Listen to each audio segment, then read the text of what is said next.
할렐루야. 제가 어느 날 가만 생각을 해봤어요. 제 자식도 1년에 한두 번 보기가 참 힘들어요. 그런데 우리 성도님들은 어찌됐든 매주 보고 살지 않습니까? 그죠? 그래서 우리가 힘써 사랑하고 행복해야지. 할렐루야. 네, 우리가 모여서 하나님 앞에 예배드리고 참 기쁨이 있고 축복이 되기를 주의 이름으로 축원합니다. 오늘 하나님의 말씀은 요한복음 4장 34절부터 38절까지입니다. 요한복음 4장 34절부터 제가 읽습니다. 예수께서 이르시되 나의 양식은 나를 보내신 이의 뜻을 행하며 그의 일을 온전히 이루는 이것이니라.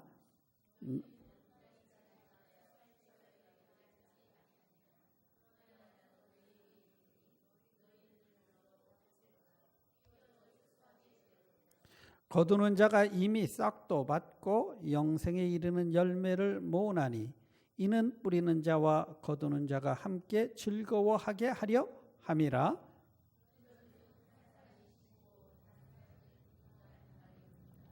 내가 너희로 노력하지 아니한 것을 거두러 보내었노니 다른 사람들은 노력하였고 너희는 그들의 노력에 참여하였느니라. 아멘. 하나님이 여러 가지 모양으로 우리가 이해할 수 있도록 계시해 주십니다. 성경에서는 우리 하나님이 자신을 이런 하나님이다 이렇게 표현을 하시는데요. 먼저는 하나님은 영이시다 이렇게 말씀을 하세요. 그리고 하나님은 스스로 계신 자다. 하나님은 천지를 지으신 창조주이시다. 하나님은 말씀이시다. 하나님은 사랑이시다. 하나님은 공의로운 심판자이시다. 하나님은 우리의 필요를 채워주시는 공급자이시다. 하나님은 오늘 밤이라도 우리의 영혼을 도로 찾아가실 수 있는 우리 영혼의 주인이시다. 이런 여러 가지로 하나님 자신에 대해서 계시를 해주고 계십니다. 사실 어떤 표현이든지 우리가 알 것 같은데 참 알기 어려워요. 왜냐하면 하나님은 이 우주보다 크신 분이기 때문에 내 머리로는 이해할 수가 없습니다. 그리고 하나님을 믿기 어려운 이유 중에 하나는 눈에 안 보여. 그래서 믿기가 힘들어요. 그런데 여러분 눈에 보이면 그분은 하나님이 아니에요. 그것은 우상입니다. 하나님은 영이십니다. 눈에 안 보이십니다. 그래서 만약에 누가 맨날 하나님 봤다 그런 사람이 있으면요, 귀신이 들렸든지 정신병자든지 그렇습니다. 하나님은 눈에 안 보이십니다. 믿으시면 아멘 하십시다. 그러면 눈에 안 보이는 하나님을 어떻게 믿을 것인가? 그런데 여러분, 눈에 보여야만 믿겠다고 하면 사실은 안 믿겠다고 하는 것과 똑같아요. 여러분, 눈에 보인 것만 믿고 삽니까? 여러분 제가 질문합니다. 유럽 가보셨어요? 저 남미 국가 가보셨습니까? 근데 어떻게 있는 줄 아십니까?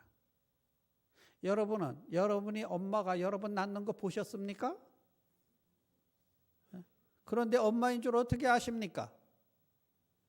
내가 본 것만 믿겠다고 하는 것은 사실은 안 믿어지니까 괜히 억지 부리는 것이지, 그래서 말이 안 되지요. 그런데 이런 우리의 한계를 하나님이 너무 잘 아셔서 그래서 우리를 도와주십니다. 우리가 하나님을 보는 방법을 하나님이 만들어 주셨어요. 그분이 예수님이십니다. 예수님을 보면 하나님이 이런 분이구나 하고 알 수 있도록 형상을 가지신 분이 우리 예수님이세요.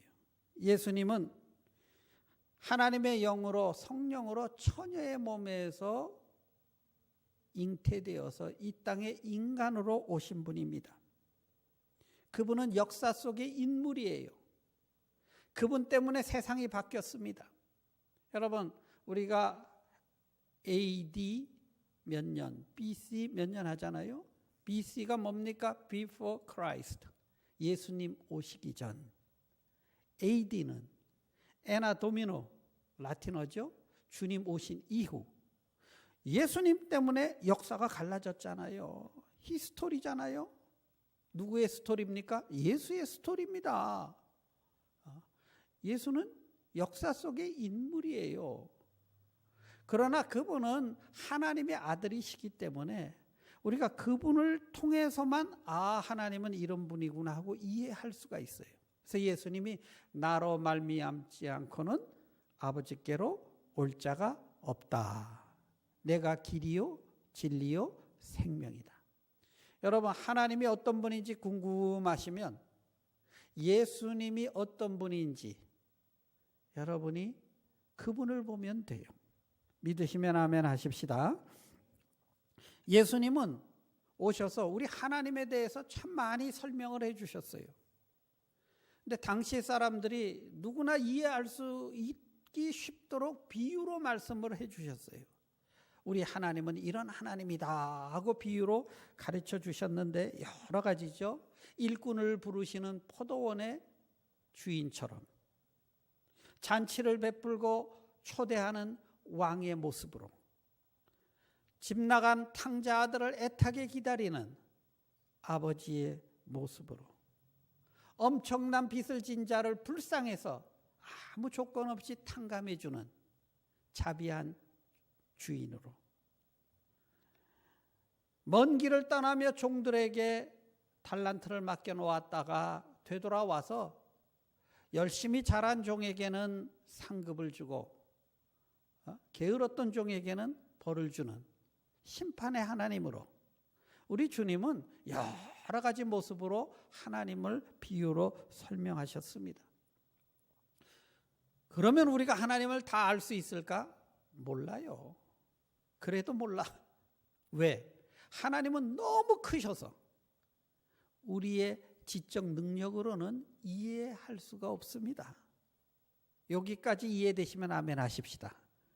그럼 이해를 못하고 눈에도 안 보이는 하나님을 그럼 어떻게 믿으라는 말이냐는 거죠. 그렇죠? 눈에도 안 보여. 이해도 안 돼. 그래서 이것을 이 볼커프라는 네덜란드 신학자가 뭐라고 설명을 했냐면 아주 재밌는 표현을 해요. 하나님은 이해할 수 없다. 그러나 인식은 할 수 있다. 이렇게 표현을 해요. 이게 무슨 말이냐면 내가 하나님 이해 못해. 그런데 그분이 와서 나를 이렇게 만져주면 하나님이 있나 보다. 그죠? 우리가 내 엄마인지 어떻게 압니까? 이해는 못하는데 그 어머니가 나를 너무너무 사랑하시고 나를 먹이시고 할렐루야. 그죠?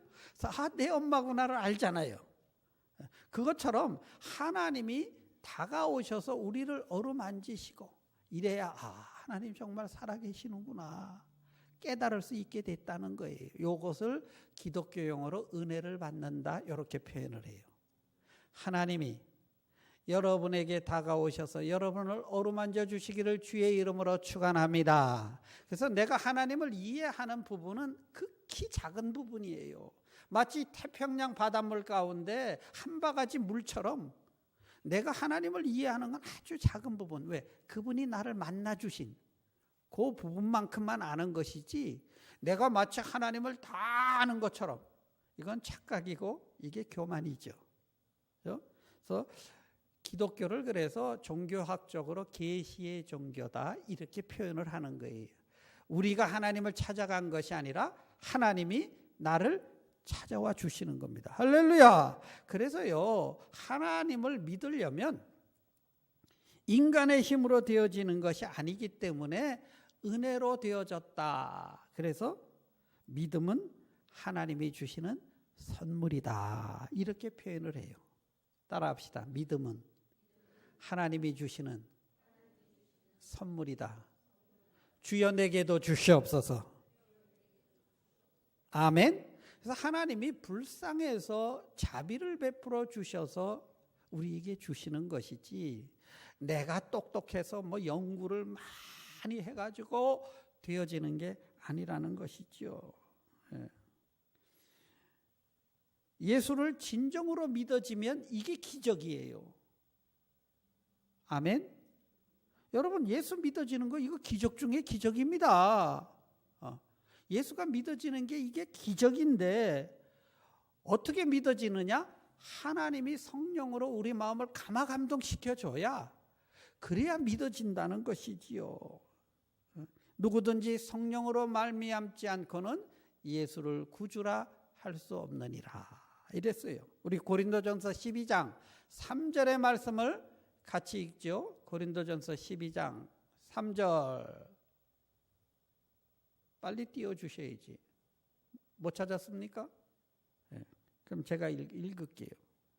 그러므로 내가 너희에게 알게 하노니 하나님의 영으로 말하는 자는 누구든지 예수를 저주할 자라 하지 않고 또 성령으로 아니하고는 누구든지 예수를 주시라 할 수 없느니라.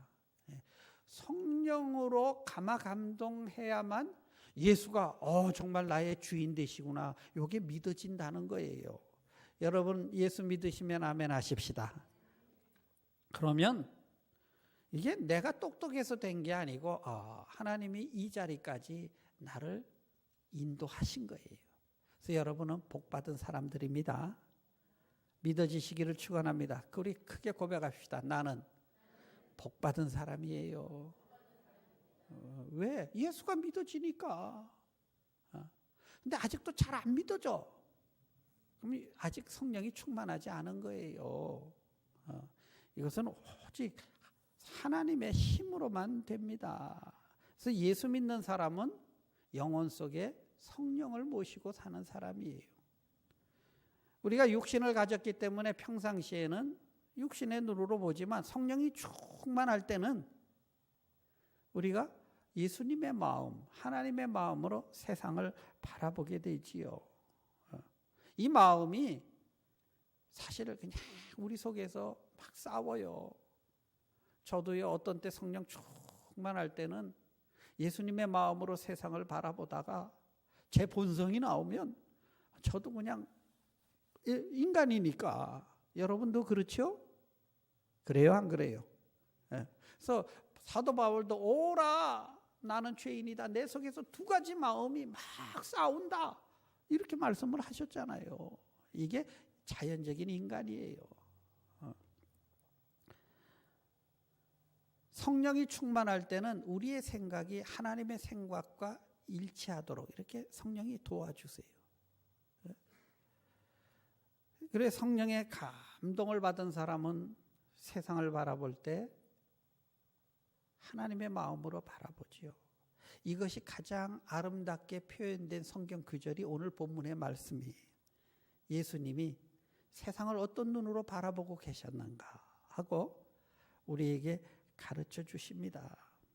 수가성이라는 이스라엘의 북부 지역 사마리아 지역을 지나갈 때예요. 당시 유대인들은 사마리아 사람들은 저기는 우리나라 사람 아니야 그러고 다 이렇게 거절을 했어요. 아주 지방색이 아주 강했어요. 왜 그런가 하면 자기들이 바벨론으로 끌려갈 때 사마리아 사람들은 안 끌려간 사람들이에요. 그 남았던 사람들이. 이 사람들이 거기서 외국 사람들하고 막 섞여져 살았어요. 그래서 당신은 우리나라 사람 아니야. 이래가지고 서로 앙숙으로 지내던 사람들이 사마리아 사람이거든요. 예수님이 거기를 지나가셨어요. 지나가시다가 수가성이라는 어느 마을에서 우물가에서 한 여인을 만나 예수님이 자신이 메시아임을 말씀을 합니다. 그 유명한 수가성 여인이죠. 결혼을 몇 번 했던 여인? 5번이나 했던 여인. 대단하죠. 당시에 5번이라면 능력 있는 겁니다. 보통 인물 아니지요. 그리고 예수님이 앉아 있을 때 제자들은 먹을 걸 사러 마을로 갔었어요. 근데 돌아와 보니까 예수님 얼굴이 너무 좋아 보여. 그래서 뭘 먹으셨나? 피곤해하지 않고 그러지? 이렇게 쳐다봤더니 나는 배부르다. 예수님이 그러는 거예요. 그래서 제자들이 그 사이에 누가 와서 뭘 드렸나 보다. 그랬더니 예수님이 내가 먹는 양식은 따로 있다. 이래요. 그러더니 하는 말이 오늘 본문의 말씀이에요. 우리 요한복음 4장 35절을 다시 한번 읽어볼까요? 요한복음 시작. 너희는 넉 달이 지나야 추수할 때가 이르겠다 하지 아니하느냐? 그러나 나는 너희에게 이르노니 너희 눈을 들어 밭을 봐라. 희어져 추수하게 되었도다. 이 제자들이 이 말을 듣고 어리둥절하는 거예요. 이게 또 뭔 소리냐는 거죠. 그쪽 지방은요 밀밭이에요. 밀을 심으면 4개월이면 밀이 다 자라요. 그러면 넉 달이 있어야 추수한다면 지금 어느 때입니까? 지금 이제 심을 때예요. 막 씨를 뿌릴 때. 씨를 뿌리고 있는데 예수님이 난데없이 넉 달이 있어야 추수하는데 벌써 곡식이 막 너무 희어져서 빨리 저거 안 하면은 땅에 떨어지겠구나. 이렇게 말씀을 하는 거예요. 이게 무슨 말씀일까? 실제로 수가성 여인이 막 마을에 들어가서 내가 예수님이 메시아를 만났다고 막 떠들어대 가지고 많은 사람들이 예수께 나오고 예수를 믿게 되는 기적이 일어납니다. 그것이요. 예수님이 그런 말씀도 하는 것이지만 예수님의 눈에는 구원받아야 할 많은 영혼들의 그 모습을 바라보는 하나님의 마음, 그 마음을 상징적으로 말씀하는 것이요. 여러분, 신앙생활이 뭔지 아십니까? 세상에 보이는 대로 막 이렇게 사는 게 아니고 우리가 보이지 않는 하나님의 말씀을 쫓아가면서요. 하나님의 눈으로 세상을 바라보는 훈련, 이 훈련이 신앙생활의 훈련이에요. 이 아브라함의 이야기 나오죠. 이스라엘 민족의 시초가 된 사람, 믿음을 많이 줬어요. 이 사람의 눈이 나중에 하나님의 눈처럼 세상을 바라보게 되고 그때 기적이 일어나요. 아브라함은 원래 저 지금의 이라크 지방에 갈대아 우르에 살던 집이에요. 그때 고대 사람들은 전부 자기들이 믿는 신들이 많았어. 근데 그 집안은 종교성은 있었어. 아버지 데라가 제사 물품 만들어서 파는 그런 장사하는 사람이었어요. 그런데 어느 날 하나님이 나타나서 아브라함에게 너 본토 친척을 떠나 내가 네게 지시한 땅으로 가라. 내가 거기서 너에게 많은 복을 주어서 창대한 부자가 되게 하고 자식을 많이 낳아서 내 후손이 바다의 모래같이 하늘의 별처럼 그렇게 많아질 거다. 그리고 내 후손 때문에 세상 모든 민족이 복을 받게 되는 너는 복의 근원이 되게 내가 만들겠다. 이렇게 하나님이 말씀을 하세요. 근데 이렇게 쉽지가 않지요. 그 나이에 75세 그 말씀을 들었는데 그게 뭐 쉽습니까? 특별히 연로하신 아버지가 계셔. 그래서 한 5년을 민족되다가 그 아버지가 죽고 난 후에 80세에 아브라함이 길을 떠나게 됩니다. 어디로 가는지도 몰라. 신앙생활은요. 사실은 하나님이 어디로 이끄는지 모릅니다. 몰라야 정상입니다. 이해되시면 아멘 하십시다. 아브라함을 앉혀놓고 지도를 보여주면서 너는 내년 이맘때 이곳에 갈 것이고 너는 후년에는 여기쯤 있을 것이고 이렇게 안 가르쳐 주세요. 왜? 하나님 말씀을 신뢰하는 훈련을 시키는 거예요. 그러니까 하나님 미리 가르쳐 주세요. 이런 말은 이런 기도는 해봐야 아무 소용이 없으니까 그런 기도하지 마시고 하나님 말씀에 내가 순종할 수 있는 힘을 주세요. 이렇게 기도하시기를 축원합니다. 아브라함이 따라서 가는데 처음부터 믿음이 막 큰 사람은 아니에요. 여러 우여곡절을 겪죠. 약속대로 큰 부자가 되기는 됩니다. 가나안 땅에 들어갔더니 문제는 땅 주인들이 다 있어 거기에 이미. 그 어떡합니까? 그래서 유목민 하는 거죠.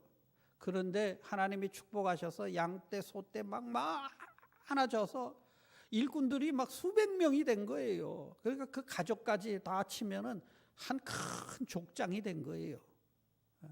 그러나 정작 자식은 없었어요. 하나님이 다 들어주는데 자식은 안 줘. 약속을 안 지키는 거예요, 하나님이. 그래서 나이가 먹어갑니다. 한 20년 지나니까 90세가 넘어가는데 안 주시는 거예요, 하나님이. 아브라함이 얼마나 답답했겠어요. 그런데 길을 떠날 때 그래도 멀리 가면서 내 핏줄 하나는 좀 혹시 모르니까 하나 데려가지요. 형의 아들 조카 롯을 데리고 갑니다. 롯이 아브라함 따라다니면서 롯도 큰 부자가 돼요. 그런데 부자가 되니까 문제가 생깁니다. 아브라함의 목동들과 롯의 목동들이 서로 좋은 풀밭 막 차지하겠다고 싸우고 우물을 서로 차지하겠다고 싸우고 이거 못할 짓이야. 그래서 야 헤어지자. 그래서 롯이 저 요단강 쪽으로 풀밭 쪽으로 가고요.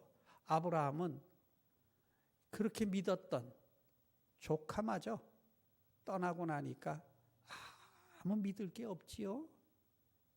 허무해서 앉아 있을 때 그때 하나님이 나타나셔서 뭐라고 하냐면 아브라함아 일어나라. 동서남북 사방을 바라봐라. 네가 바라보는 그곳을 너와 네 후손에게 주며 내가 반드시 그 약속을 이루겠다. 일어나라. 동서남북을 바라봐라. 성도 여러분, 여러분이 오늘 그 자리에서 일어나서 동서남북을 바라볼 수 있게 되기를 주의 이름으로 축원합니다. 동서남북을 여러분 믿었던 롯이 가장 아픔이 돼요. 그러니까 우리가 하나님을 따를 때 하나님의 말씀을 믿지 않고 자꾸 다른 거 믿으면요 믿은 만큼 아픕니다. 믿은 만큼 아파요. 저 사람만큼은 나에게 힘이 되어지겠지. 그만큼 아파요. 그게 인생길이에요. 그냥 믿지 마시고 그냥 사랑하시기를 축원합니다. 그냥 사랑의 대상이지. 저 사람만큼은 나를 이해해 주겠지. 물질을 믿으시면요 물질이 여러분을 고통스럽게 합니다. 사람을 믿으시면 그 사람으로부터 여러분 배신을 당합니다. 하나님은 믿을 것 없게 만들어 버리시는 거예요. 딱 그 약속의 말씀만 믿는 훈련을 시켜나갑니다. 이게 신앙의 길입니다. 그리고 나서 아브라함이 너무 낭망하니까 뭐라 그럽니까? 아브라함아 동서남북 바라봐라. 밤에는 일어나 하늘의 별을 봐라. 네 자손이 저 별처럼 많아지게 될 것이다. 아브라함이 답답하면 나와서 하늘의 별을 쳐다봤지요. 그런데요 안 믿어지던 환경은 보니까 거꾸로 나가요. 점점 거꾸로 나가는데 어느 날 갑자기 눈에서 눈물이 주룩주룩 흐르면서 그 말이 믿어지기 시작하는 거예요. 그래서 아브라함이 이를 믿으니 하나님께서 그것을 의로 여기시더라. 할렐루야. 성령의 감동을 시키는 거지요. 믿을 거 아무 없이 만들어 놓고 하나님 약속을 믿다 보니까 쳐다보다 보니까 가슴이 감동이 오고 감격이 오기 시작해요. 그러면서 울렁거리기 시작합니다. 눈물이 쭉쭉 흘리니까 그때 이삭을 주십니다. 할렐루야. 그리고 그 이삭 너무 귀했죠. 근데 또 하나님 또 바치라 그래요. 그래서 모리아산에서 바치려고 하지요. 아브라함이 이삭을 바치니까 그 모리아산이 예루살렘 갈보리산이에요. 거기서 하나님이 자기 아들을 바칩니다. 우리.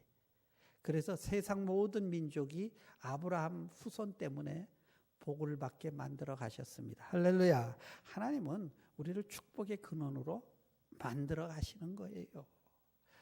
여러분, 그저 주님의 약속의 말씀 꽉 붙들고 여러분 앞으로 나갈 수 있게 되기를 주의 이름으로 축원합니다. 아브라함이 하나님의 약속을 믿고 세상을 바라보니까 자기 믿음의 후손들이 보이기 시작하는 거예요.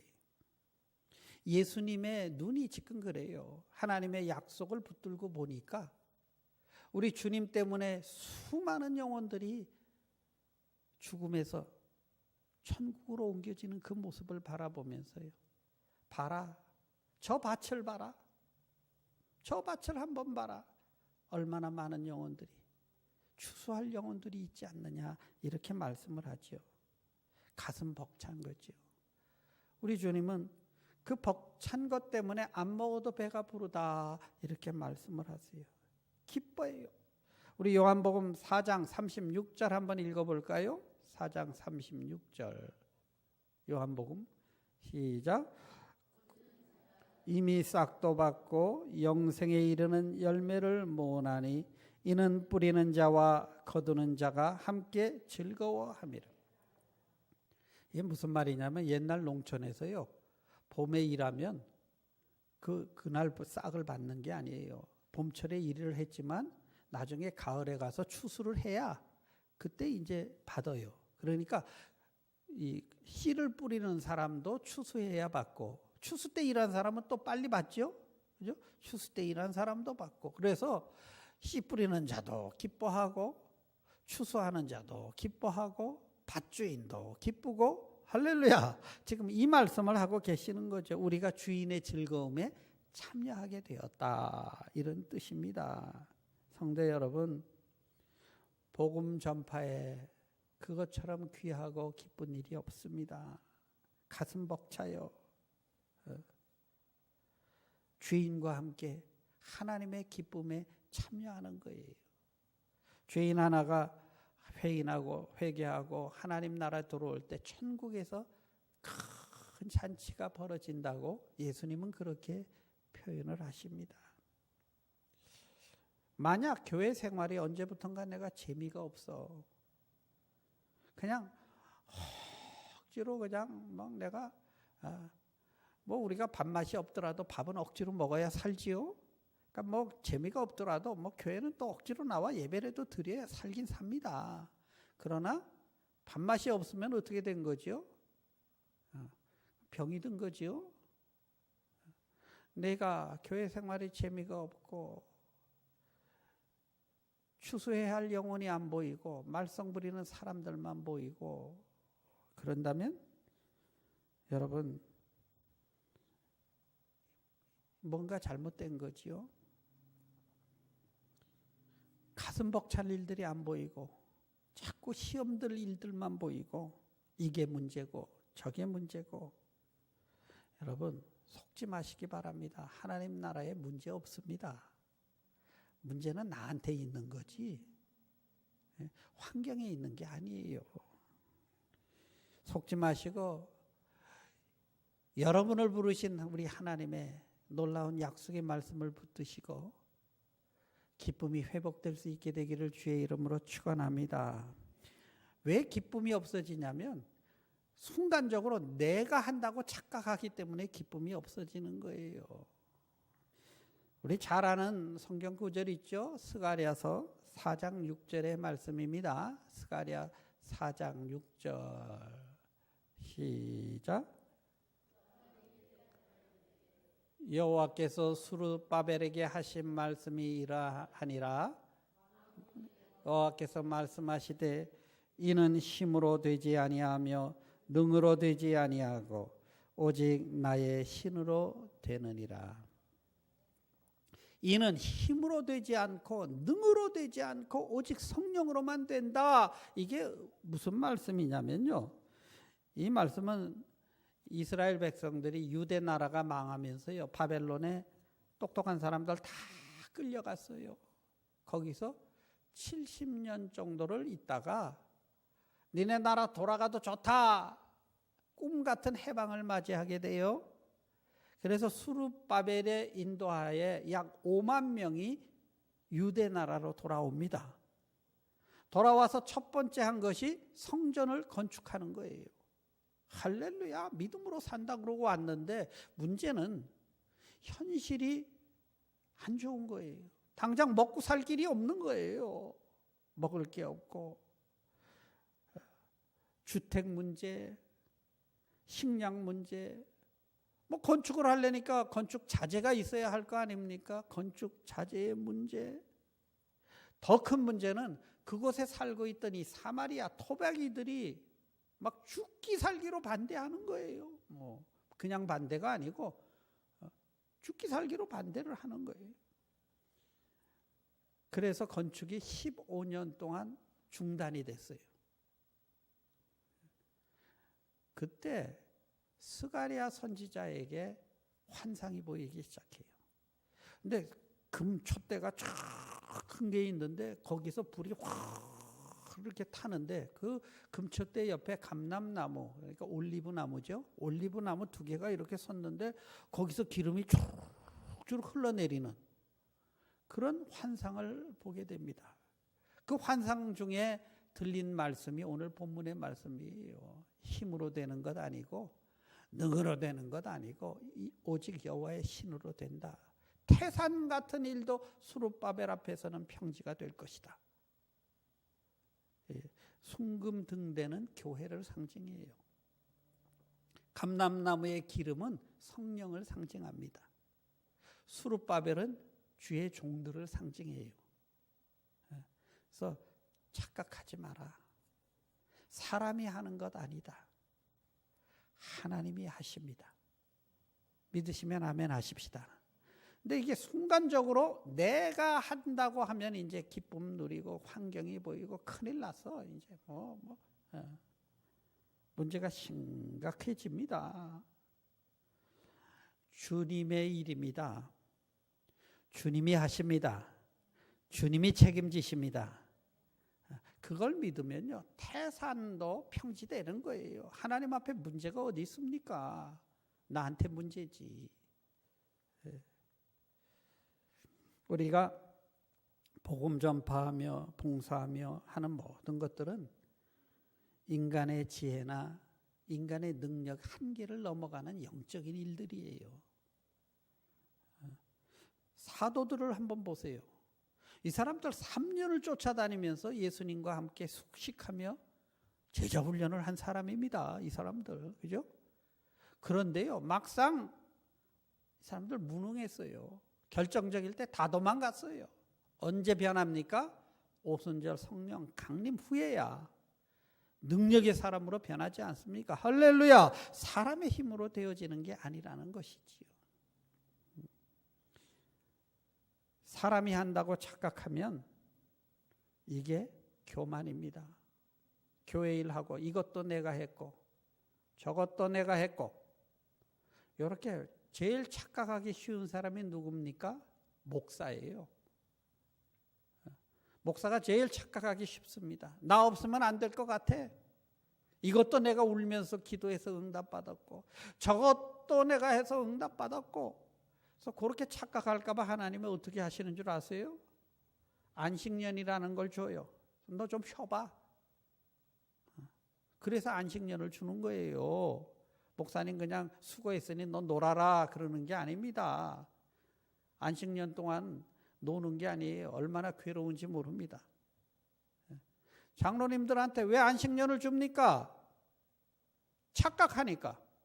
내가 이만큼 열심히 해가지고 우리 가정이 이렇게 열심히 해가지고 그래서 쉬게 하는 거예요.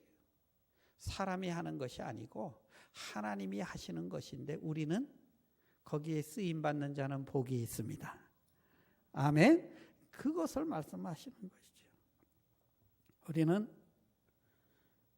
예수님이 세상을 바라보듯이 세상을 바라봐야 합니다.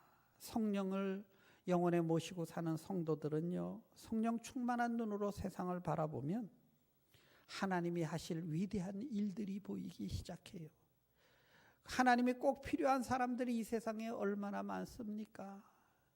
얼마나 많은 사람들이 고통 속에 신음하며 하나님이 있는지도 모르고 살다가 갑니까? 우리는 예수님은요, 한 영혼에게 그렇게 관심을 가지셨어요. 수가성에 가십거리에 있던 한 여인이 예수님을 만나고 기뻐하니까요, 우리 주님 안 먹어도 배부르셨대요. 예수님은 남녀노소, 빈부귀천, 한 사람이나 100사람이나 숫자를 세지도 않으셨습니다. 잃어버린 한 마리 양, 남아있는 99마리의 양, 우리 주님에게는 모두 다 귀했습니다. 사람을 구원하는 일, 그 일 자체가 중요한 거예요. 어느 선배 목사님이 후배 목사들을 향해서 이렇게 얘기합니다. 목사님들, 그래도 주일이면 말씀을 전할 강대상이 있고, 그래도 내가 마음 편하게 무릎 꿇고 성도들을 위해서 기도해 줄 장소가 있다면 당신들은 복받은 사람들이야, 이렇게 말씀을 하세요. 근데 또 실제로 그래요. 가만 보면요, 얼마나 부름받은 많은 종들이 훈련만 받고 쓰임 못 받고 가는 종들이 또 얼마나 세상에 많습니까? 그죠? 쓰임 받는 것은 축복입니다. 아멘. 이 땅에 사는 동안에 쓰임 받는 게 얼마나 축복이에요. 그리고 희어져 땅에 떨어질 때가 곧 끝난다는 거예요. 세월이 그렇게 길지 않습니다. 여러분, 젊음이 그렇게 오래 가지 않아요. 실감 안 나지요?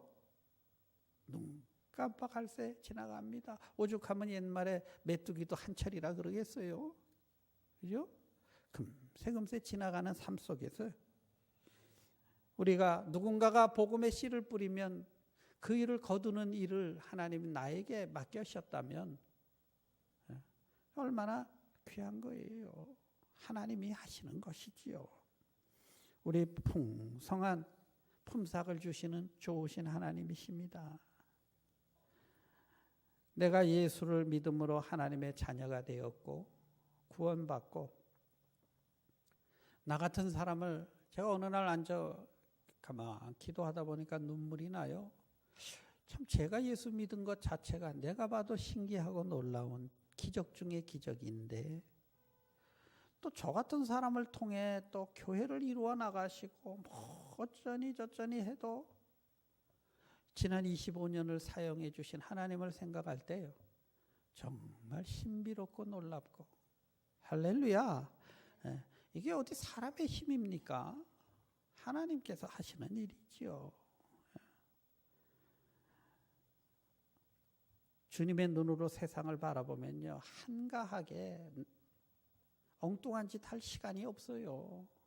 뭐 남의 말 하면서 돌아다닐 시간이 어디 있습니까? 먹고 살기 바쁘고 전도하기 바쁘고 기도하기 바쁘고, 좀 그래야 정상이지요. 그냥 엉뚱한 소리나 하고 쓸데없는 말이나 대리 아니면 말고 이래가면 이게 이제 전도꾼이 되는 게 아니라 잘못하면 전도 방해꾼이 될 수도 있어요. 속게 되는 것이지요. 오늘도 나의 곁을 스치는 수많은 사람들이, 우리 믿는 사람은 우연이 없다고 생각하는 사람들이거든요. 하나님이 나를 통해 지금 그 사람을 부르고 있는지도 모르잖아요. 그래서 우리는 하나님의 눈으로 성령에 민감해서 세상을 바라봐야 될 줄로 믿습니다. 그러면 영혼의 만족이 있어요. 기쁨이 있어요. 감사하지요. 내 눈이 죽어가는 영혼들을 향해 쳐다볼 수 있는 사람은 복받은 사람입니다. 영원한 영광의 자리에 들어갈 수 있는 선택받은 사람입니다. 예수 믿는 모두에게 이 일을 우리 주님은 맡겨주셨습니다. 우리는 전도할 수 있어요. 그런데 나는 말주변이 없어서 나는 잘 못해, 뭐 그럴 수도 있죠. 그럼 어떻게 하면 됩니까? 여러분이 애쓰고 수고한 것으로 전도자들을 도와주면서 일하게 할 수 있잖아요. 그것도 난 또 물질도 없어요. 괜찮아요. 모세가 두 손 들어 산 위에서 기도할 때 이스라엘이 이겼잖아요. 우리가 하나님 앞에 두 손 들고 중보 기도할 때 우리는 영적 전투에서 이길 수 있습니다. 기도할 수 있잖아요. 그런데 왜 우리가 나는 할 수 없어, 나는 안 돼, 자꾸 이런 잘못된 생각에 쉽게 넘어갑니까? 하나님은 이 일을 하라고 지금 오늘 나를 살려두신 겁니다. 천국 가면 참 좋아요. 정말입니다. 저는요, 사실은 죽는 것보다 저는 사는 게 힘들어요. 뭐 힘들다는 게 고통스럽다는 게 아니라 사명 감당하면서 사는 것이 그만큼 버거워요. 저는 천국이 너무 좋은 것을 저는 믿어져요. 하나님이 왜 그 좋은 천국에 나를 안 데려가시고 여기 계실까? 일이 있어서 맡겨주신 겁니다. 깨닫게 되시기를 축원합니다. 일할 수 없는 날이 곧 옵니다. 일할 수 없는 날이 곧 와요. 여러분, 세월을 아끼십시다.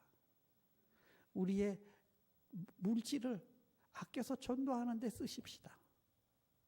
우리의 그 사람 만나서 얘기 좋아하는 것, 엉뚱한 얘기 하지 말고 전도하는 데 쓰십시다. 아멘. 하나님의 사람 살리는 일에 쓰십시다. 할렐루야. 이런 사람은 복이 있습니다. 우리 모두가 그런 주님의 눈을 가지고 세상을 보게 되기를 주의 이름으로 축원합니다. 기도하십니다. 좋으신 하나님 감사합니다. 우리를 통해 그래도 오늘까지 교회를 이루시고 우리의 믿음이 어떤 때 오락가락해도 하나님 그래도 하나님 우리의 찬양을 받으시고 우리의 기도를 들어주시고 우리를 사용하시고 하나님 그런 가운데서도 또 그 속에 하나님께서 택함 받은 자들을 부르시고 하나님의 구원의 사역을 이루어 나가시니 감사합니다. 주님 지치지 않게 하여 주시옵소서. 씨를 뿌리다가 낙심하지 않게 주여 도와 주시옵소서. 성령이 충만하게 하여 주옵소서. 예수님의 이름으로 간구기도 드립니다. 아멘. 우리 다 일어서셔서 우리 찬송가